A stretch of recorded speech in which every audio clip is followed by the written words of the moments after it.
दो ऋतुएं जब मिल जाती हैं उनको संधि बेला कहते हैं। और संधि बेला में जो जप और अनुष्ठान किया जाता है वो उसका अपने आप में बड़ा महत्व होता है। महत्व तो अपनी जगह पर है, उसमें तो दो राय नहीं है, लेकिन एक महत्व और है, उसे साधक यदि भूल जाए तो फिर उसकी उपासना उतनी फलीभूत नहीं होती। कौन सा है? उसमें है श्रद्धा का पुट।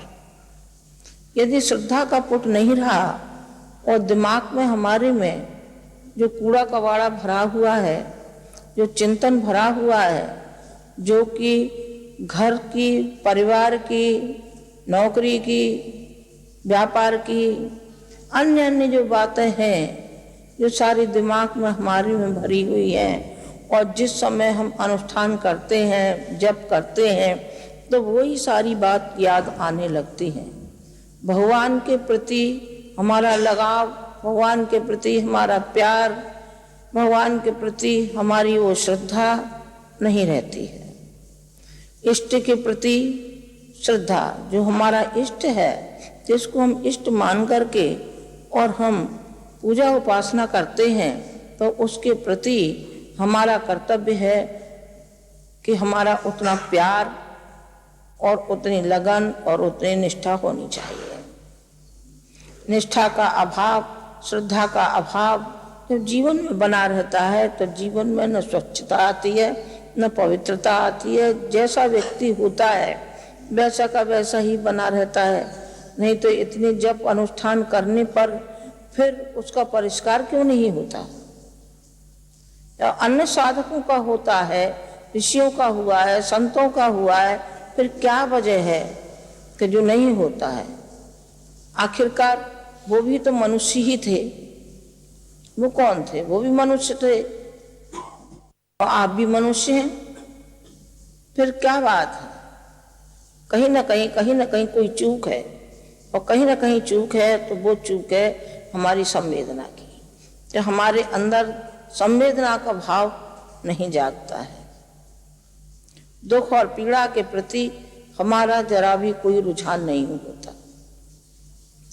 भगवान के साथ जो समर्पण की भावनाएं होनी चाहिए, वो समर्पण की भावनाएं नहीं होती हैं। समर्पण की जब भावनाएं नहीं है तो फिर बताइए भगवान किस तरीके से मिलेगा?